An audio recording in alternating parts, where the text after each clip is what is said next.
नमस्कार, आप सभी का बहुत बहुत स्वागत है। मेरा नाम रूबिका लियाकत है और इस वक्त आप न्यूज़ 18 इंडिया देख रहे हैं। आप जानते हैं कि आपका चैनल ग्राउंड जीरो पर बिहार चुनाव की नब्ज टटोलने के लिए पहुंच गया है और इसी सिलसिले में आज हम आप पहुंचे हैं बिहार के उप मुख्यमंत्री के आवास पर। आपका सर बहुत बहुत स्वागत है। और आज की तारीख में सम्राट चौधरी जी, जो सबसे बड़ा सवाल जहन में आता है वो यही कि सम्राट चौधरी जो कि नीतीश बाबू के रहते जेल में गए थे, आज उनके नेतृत्व में चुनाव लड़ रहे हैं। नहीं, लालू जी के अत्याचार से मैं जेल में गया था, नीतीश जी के साथ काम कर रहा था। नीतीश जी ने पार्टी बनाई थी, मेरे पिताजी, वो और जौहर साहब, सभी लोगों ने मिलकर समता पार्टी का निर्माण किया था। हम लोग को कोई पॉलिटिक्स से उस दौर में लेना देना नहीं था। लालू यादव जी बिहार के मुख्यमंत्री थे और उन्होंने हमारे परिवार के 22 लोगों को एकदम झूठे मुकदमे में जेल में डाल दिया। और आपको जानकर आश्चर्य होगा कि human rights commission of India ने बिहार सरकार पे प्लेंटी किया, हमारे घर तोड़ दिए गए थे, हमारे घर में जो अनाज था उसमें मोबिल मिला दिया गया और जो पुलिस वाले थे उसने वहां के कुएं में पेशाब कर दिया। तो उस अत्याचार को भी हम लोगों ने देखा है कि लालू यादव किस तरह अपने विरोधी को तंग करते हैं, परिवार तक को तंग करते हैं। और मैं तो वहीं से राजनीति में आया, नहीं तो केस लड़ते लड़ते राजनीति में आ गया और नीतीश जी के साथ रहा भी, नीतीश जी के विरोध भी रहा। आज नीतीश जी के साथ काम कर रहा हूं, बिहार के विकास के लिए काम कर रहा हूं। नहीं, पर सवाल यही है कि नीतीश बाबू के आप धुर विरोधी एक टाइम पर रहे। नहीं, विरोधी तो विरोधी दल का नेता था तो विरोध ही करना था। ठीक, समझ में आता है। भारतीय जनता पार्टी का जब मैं विरोधी दल का नेता था और पार्टी का अध्यक्ष था तो मेरा धर्म ही यही था कि नीतीश जी का विरोध करूं उस समय। पर ये विडंबना नहीं है कि जितना धुर विरोध आपने किया, आज उन्हीं के नेतृत्व में आपको चुनाव लड़ना पड़ा है। उनका स्नेह प्यार पहले भी मिलता रहा है। हाँ। मैं उनके साथ भी काम किया तो स्नेह प्यार पहले भी मिलता रहा, लेकिन लड़ने के लिए जब लड़ना था तो लड़ा भी उनके खिलाफ, इसमें कहीं दो मत नहीं है। पर सवाल जहां मैं ले जा रही हूं, आप वहां जाना नहीं चाह रहे हैं और मैं वो जगह आपको लेकर जाऊंगी। सवाल सीधा सा ये है कि नीतीश बाबू ही क्या चेहरा है? भारतीय जनता पार्टी के पास कोई चेहरा नहीं है कि आपको उनके नेतृत्व में चुनाव लड़ना पड़ा। रूबिका जी, ये 2000 में फ्लैशबैक में आपको ले जाता हूँ। 2000 में बिहार में नीतीश जी मुख्यमंत्री बने पहली बार, तब भी 34 विधायक ही उनके पास थे और 70 विधायक भारतीय जनता पार्टी के साथ थे। हाँ, सही है। तब भी उनको समर्थन किया। तो नेता भारतीय जनता पार्टी ने बनाया। उसके पहले भी वो रेल मिनिस्टर थे, अपने बल पे थे, उसके पहले भी कृषि मंत्री थे, लेकिन मुख्यमंत्री के तौर पर समर्थन करके बीजेपी ने बढ़ाया। और इसके फ्लैशबैक भी ले चलता हूं कि लालू यादव जी को भी पहली बार बिहार का मुख्यमंत्री भाजपा ने बनाया। इन भाजपा की कृपा पर लालू यादव जी मुख्यमंत्री बने। तो देखिए, भारतीय जनता पार्टी का काम है एक पूरी तरह बिहार में चीजों को स्थापित करना, कृपा नहीं, सहयोग करके सत्ता में लोगों को बैठाना। नीतीश जी अच्छे एक्सपेरिमेंट साबित हुए भारतीय जनता पार्टी के, और नीतीश जी ने श्री बाबू के बाद कोई पहला मुख्यमंत्री है जिसने बिहार में काम किया। और आज जनता के बीच में आप कहीं भी चले जाइए, नीतीश जी के काम की ही चर्चा आपको मिलेगा। एक और चर्चा हो रही है सम्राट चौधरी जी, उनकी सेहत की। विपक्षी बार बार आप पर और उन पर कोई जो सवाल उठाते वो ये है कि नीतीश बाबू की सेहत ठीक नहीं है। स्वाभाविक है, 1 साल पहले जब तेजस्वी जी सरकार में थे तो उन्हें कहते थे बीमार है। देखिए, सत्ता से बाहर जाने के बाद तो उनको बीमार ही दिखेंगे, इसमें कहा दो मत। नहीं तो आप क्लियर कीजिए ना, क्या नीतीश बाबू स्वस्थ हैं एकदम या वो अस्वस्थ हैं? पूरी तरह स्वस्थ हैं, बिहार की जनता के लिए फैसले ले रहे हैं, रोज जनता के बीच में काम कर रहे हैं, सारे बड़े फैसले लेकर बिहार की जनता के बीच में नीतीश कुमार जी रोज जा रहे हैं, रोज काम कर रहे हैं। नहीं, पर विपक्ष आरोप लगा रहा है कि 4 बाबू हैं जो इस वक्त सरकार चला रहे हैं। देखिए, नीतीश बाबू का इसमें कोई इस वक्त रोल नहीं है। नहीं, ये और जोर से असल काम जो है पीछे से बीजेपी कर रही है, यानी सम्राट चौधरी कर रहे हैं। देखिए, एक चीज समझिए रूबिका जी, लालू जी को हल्ला करने की आदत रही है। ये 2005 में भी यही आरोप लगाते थे, वो 2010 में भी यही आरोप लगाते थे, उनके परिवार के लोग भी अब यही आरोप लगाते। नहीं, पर स्वास्थ्य की कहीं का कारण तब नहीं था ना नीतीश सर। कुमार जी लगातार अपनी बात रख रहे हैं, जनता के बीच में जाते हैं, रोज डेवलपमेंट के काम को भी देख रहे हैं, इसलिए कहीं कोई इशू ही नहीं है। पर एक सुगबुगाहट ये है कि चूंकि वो अस्वस्थ हैं, अगर आप लोग चुनाव जीत भी जाते हैं तो एक नया चेहरा भारतीय जनता पार्टी की तरफ से सीएम के तौर पर आ सकता है। आज भी नीतीश है और कल भी नीतीश रहेंगे, एकदम बेफिक्र रहिए। और आज भी सम्राट चौधरी और कल भी सम्राट चौधरी रहेंगे? नहीं, ये तो भारतीय जनता पार्टी तय करती है। हमारे यहाँ तो हमारे यहाँ पूरा सिस्टम है, पार्लियामेंट्री बोर्ड तय करता है कि विधायक दल का नेता कौन होगा, और क्योंकि जेडीयू का मतलब ही नीतीश है, तो नीतीश कुमार के नेतृत्व में हम काम कर रहे हैं। अच्छा, अभी आप कितने कॉन्फिडेंट हैं? 100%। ये तो हर नेता कहता है जब 100%। तक लालू प्रसाद जी बिहार की राजनीति में है, तब तक नीतीश कुमार जी का कोई मुकाबला ही नहीं है। पर लालू प्रसाद यादव कहाँ? अभी तो चुनाव तेजस्वी यादव लड़ रहे हैं। कौन है ना? तेजस्वी? कौन तेजस्वी? हाँ, मैं वही तो जानना चाह रहा हूँ। ये जो प्रतिनिधि हैं लालू जी के, वही ना? नेता प्रतिपक्ष है। नहीं, वो तो ठीक है। मैंने कहा ये तो इस देश में डायनेस्टी पॉलिटिक्स है, ये चलेगा। लालू जी के विचारधारा है, एक तरफ नीतीश जी का विचारधारा है, एक तरफ मोदी जी और भारतीय जनता पार्टी का विचारधारा, और एक तरफ लालू जी की विचारधारा। तो दिस इज ये लालू जी के प्रतिनिधि का मामला है। लालू जी, फिर उन्होंने प्रतिनिधि बनाया राबड़ी देवी जी को, अब तेजस्वी यादव जी है। कल हो सकता है वो कहेंगे कि ये नहीं है, मीसा भारती हमारे प्रतिनिधि हैं। तो ये जनता लालू जी को जानती है, तेजस्वी का कोई योगदान बिहार की राजनीति के लिए नहीं है। तो आप ये कह रहे हैं ये फाइट इस बार तेजस्वी वर्सेस एनडीए या महागठबंधन? तेजस्वी को मैं चिंता ही नहीं हूं। फिर मैं बोल रहा आपको, मैं एक ही आदमी को चिंता हूं जिसने बिहार में अराजकता फैलाया, गुंडागर्दी फैलाया, आज भी 20-25% वोट लेके बैठे हैं। उसका नाम है लालू प्रसाद जी, जो पूरा देश जानता है कि वो पंजीकृत अपराधी हो चुके हैं।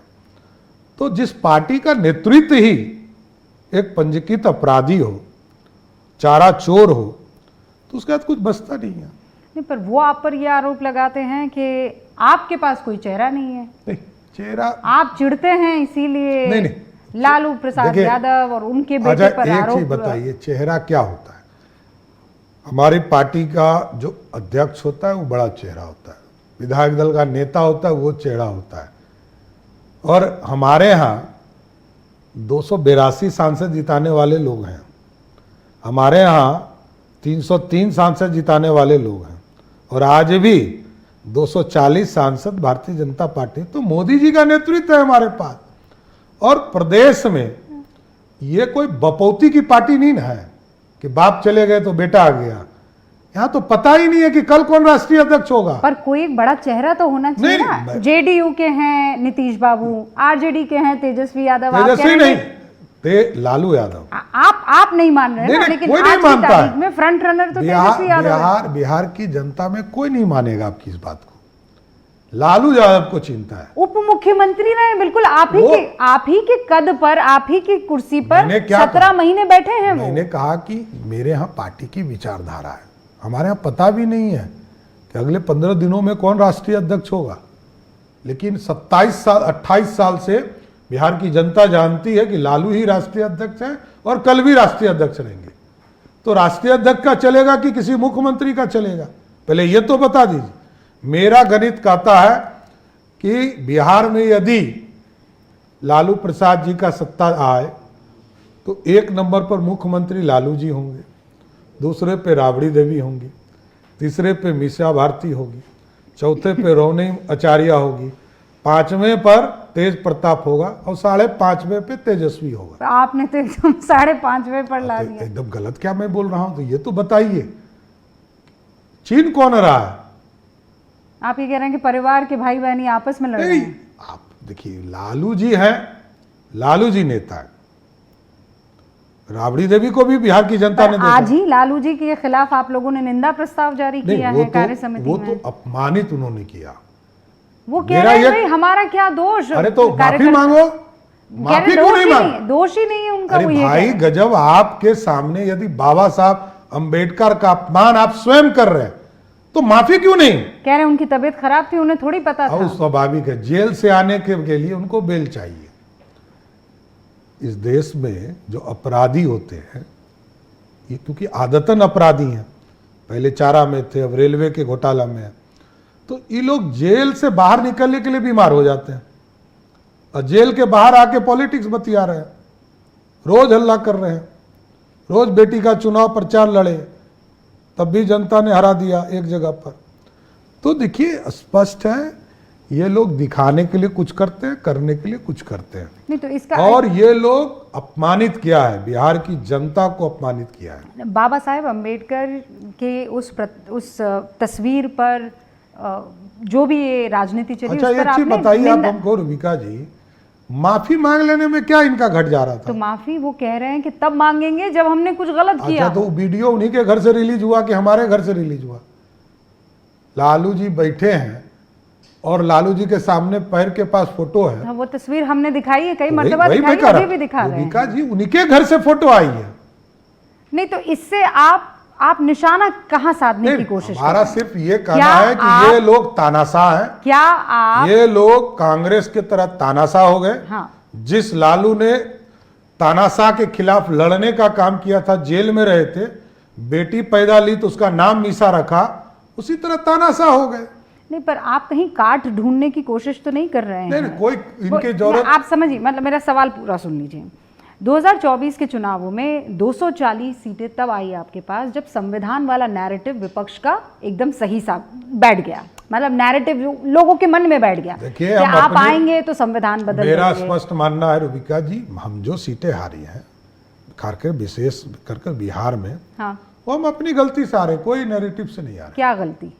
नहीं, हमारे लोग आपस में लड़ते रहे और हम हारते रहे, कोई हमारे यहाँ नैरेटिव काम नहीं किया। आपस में कौन लड़ते रहे, नहीं, क्या लड़ते रहे? आपस में जो इलाका रहा हमारा, वो उनको वोट नहीं किया, वो उनको वोट नहीं किया, इस पर राजनीति में हम तो फंसे। इस बार ऐसा क्या बदल नहीं नहीं, कुछ कोई लड़ाई अब नहीं है, सब लोग मिल चुके हैं। ऐसा क्या साध लिया आपने? देखिए, और कुछ है ही नहीं। पिछले बार भी कंफ्यूजन में लोग एक दूसरे को वोट नहीं किया, कहीं कुछ नहीं है। 20 साल की एंटी इनकम्बेंसी नाम की कोई देखिए, चीज बिहार होगी में कि नहीं? काम किया, ऑप्शन कौन है? गिनाइए क्या काम किया। नहीं, आप बता देता हूं मैं। पहला, बिहार में 17 लाख बिजली के कंज्यूमर होते थे, आज 2 करोड़ 14 लाख है। बिहार में road infrastructure not even 5,000 kilometre, आज 1.5 लाख किलोमीटर सड़क है। ठीक है, 14 लाख हेक्टेयर जमीन को सिंचाई योग्य किया गया, 14 लाख हेक्टेयर जमीन। ठीक है, उसके बाद जल प्रबंधन किया गया, 1,92,000 क्यूसेक पानी नेपाल से आते थे, हमारे 15 जिला में पानी हो जाता था। और लालू जी कहते थे कि बाढ़ नहीं आएगा तो गरीब मछली कैसे खाएगा। उस बिहार को बदला। आज पूरा जो कोसी है, गंडक है, बागमती है, इस सब को बांधने का काम किया गया, इंफ्रास्ट्रक्चर को नहीं, ठीक किया। ये बात मैं इसलिए मानती हूँ कि हर बाढ़ के समय में हम लोग ग्राउंड पर पहुंच जाया करते एकदम आज, और आपको मैं आज सिर्फ वो- मैं बता रहा हूं, ऐसा नहीं है कि सारे इलाके एकदम क्लियर हो नहीं गए नहीं, हैं, लेकिन- मैक्सिमम। हाँ, अब मैं वही बता रहा हूं, 1,92,000 क्यूसेक पानी छूटते थे तो हमारे 15 जिले में पानी होते थे। और पिछले साल नेपाल ने 6.5 लाख क्यूसेक पानी छोड़े, हमारे मात्र 56 गांव में पानी आए, वो भी जो रिवर बेड में है। तो देखिए, इंफ्रास्ट्रक्चर तो ये बना है। 4 आपने गिना नहीं, और भी नहीं, ठीक है, देखिए- और आप गिना सकते हैं, लेकिन नौकरी कहाँ है, वही मैं आ रहा हूं उद्योग कहाँ है? एकदम। देखिए, जो बिहार में पलायन किया, बिहार में जो पलायन शब्द आया, हाँ, ये 90 से 2005 में, वही तो मैं कह रहा हूं कि अपराधी को वोट कैसे दे सकता हूं, जो विलन हो बिहार का, जो बिहार का गब्बर सिंह हो, उसको वोट कैसे दे सकते हैं? वोट हम ऐसे व्यक्ति को देंगे जो बिहार की कल्पना करता हो, बिहार को भविष्य अच्छा दे। नहीं पर सम्राट जी ऐसा क्यों हो रहा है? मैं आपसे नौकरी की बात कर रही हूँ, आप गुंडा राज की बात कर रहे हैं। मैं वही बता रहा हूँ, मैं बेरोजगारी का सवाल पूछ रही हूँ। मैं बता रहा हूँ, आप पुराना दौर याद, एकदम 20 साल हो गए ना। फर्क बताना पड़ेगा ना आपको। लेकिन लालू यादव को गए 20 साल हो गए ना। नहीं रूबिका जी, फर्क पता होना चाहिए ना। यदि 2025 में जनता गलती नहीं कर ले, यही तो बताना चाह रहा हूं कि 2005 तक लालू यादव के 15 साल में 94,000 लोगों को सरकारी नौकरी मिली। वो 17 महीने तेजस्वी जो गिनाते हैं। अच्छा एक चीज बताइए, अब बच्चे पे बहुत मैं नहीं बोलना चाहता, जिसको ज्ञान ही नहीं हो कि पावर मुख्यमंत्री को होता है कि उप मुख्यमंत्री को होता है। वो 5 विभाग के मंत्री थे, एक नौकरी का नाम बता दे, एक सिंगल का नाम मैं बता रहा हूं। और जिसको ज्ञान ही नहीं है उस पर कोई बात नहीं करना है। जातीय जनगणना वो कहते हैं हमने कराया। कैबिनेट का फैसला 22 के जून में हुआ जब एनडीए की सरकार थी, जातीय सर्वे बिहार में हुआ। नौकरी 2021 में बिहार की सरकार में जब एनडीए की सरकार थी, उसने फैसला लिया कि हम शिक्षकों की बहाली हम बीपीएससी से करेंगे, उसकी बहाली हुई। देखिए जिसको ज्ञान नहीं हो, पता ही नहीं हो कि उसको पावर क्या है। अब मैं कहूं कि सब बात मैं ही करता हूं तो इससे बड़ा दुर्भाग्य क्या होगा। मुख्यमंत्री सिंगल, जिसके पास सारा पावर है। मुख्यमंत्री कौन है? Nitish Kumar. Credit goes 100% to Nitish Kumar. कहा ये तो 17 महीने की नौकरी वाला क्रेडिट भी आप ले जाएंगे? नहीं, हम वही बता तो रहा हूं कि बेचारा को पता कहां है, वही तो पता नहीं है, ज्ञान नहीं है। नहीं, पर वो ये कह रहे हैं, रूबिका जी कह रहा है कि जिस व्यक्ति, शब्दशाह बयान आपको सुनाती हूँ। नहीं वो छोड़ दीजिए, वो तो मैं जानता हूं। देखिए मैंने इसी के लिए कहा कि बच्चे के ज्ञान पर बहुत बात नहीं किया जाता है। नहीं पर महिलाओं को जो मैंने तो बताए तो पैसा दे रहे हैं, अरे भाई पेंशन जो दे रहे हैं, स्वाभाविक मतलब जब उनके टाइम पर घोषणा कर रहे हैं ना। वो बेचारा तो कहां से कट एंड पेस्ट किया, मध्य प्रदेश से भाजपा की सरकार। वो नया बुद्धि कहां से आएगा, ये मैं जानकारी चाहता हूं। कोई नया चीज वो नहीं कर सकता। अच्छा ये बताइए, चुनाव का मैनिफेस्टो बनता है तब ना घोषणा होता है। ये बेचारा इतना हड़बड़ी में था कि जनवरी में घोषणा कर दिया। नहीं तो अब आपको उस पेज पर आना पड़ रहा है कि नहीं आना पड़ रहा है? देखिए मैं कह रहा हूं, सरकार जो सत्ता में होती है उसका काम है इंप्लीमेंटेशन कराना। सत्ता में चीजें इंप्लीमेंट करना पड़ता है और विरोधी दल का काम है बोलते रहना, उसके लिए चिंता नहीं करना है। नहीं वो ये कह रहे हैं कि विधवाओं को उन्होंने 400 रुपए जो पेंशन देने का, विधवा पेंशन देने का वादा किया, तो आप फौरन 1100 देने लग गए। आपको डर लग रहा है? नहीं डर नहीं लग रहा है। वो ये कह रहे हैं मैं आगे आगे, सर वो ये कह रहे हैं मैं आगे आगे और सम्राट चौधरी उनकी सरकार पीछे पीछे। अच्छा देखिए ऐसा विरोधी तो रहना ही चाहिए ना। ये लोग विरोधी के लिए अच्छा है, इसमें कहा दोमत है, बोलते रहिए। इनके पिताजी भी बोलते ही रह गए, 15 साल में एक बड़ी उपलब्धि बताए। तो आप पूर्णतः आत्मविश्वास में हैं? बिहार जनता जानती है, जनता ताकत देती है, जनता फिर से एनडीए की सरकार बनाएगी। तो आप अपने विरोधियों को कुछ कहना चाहेंगे न्यूज़ 18 इंडिया के? मेहनत करें, मेहनत करते रहें, बिहार की जनता का भरोसा जीते। न्यूज़ 18 के माध्यम से यही कहूंगा, जनता का भरोसा जीते। फर्क बताइए, लालू और नीतीश का फर्क बताइए, क्योंकि यही 2 ऑप्शन है, तीसरा ऑप्शन बिहार में नहीं है। तो ऑप्शन में बताना पड़ेगा कि बेटर कौन है, तो जनता तय करेगी। बहुत बहुत धन्यवाद हमसे बातचीत करने के लिए। तो आप यहाँ पर उप मुख्यमंत्री को सुन रहे थे, पूरी तरीके से कॉन्फिडेंट हैं और ये कह रहे हैं जनता को जीतना है अगर चुनाव जीतना है तो। अब देखते हैं आगे क्या होता है। देखते रहिए न्यूज़ 18 इंडिया। नमस्कार।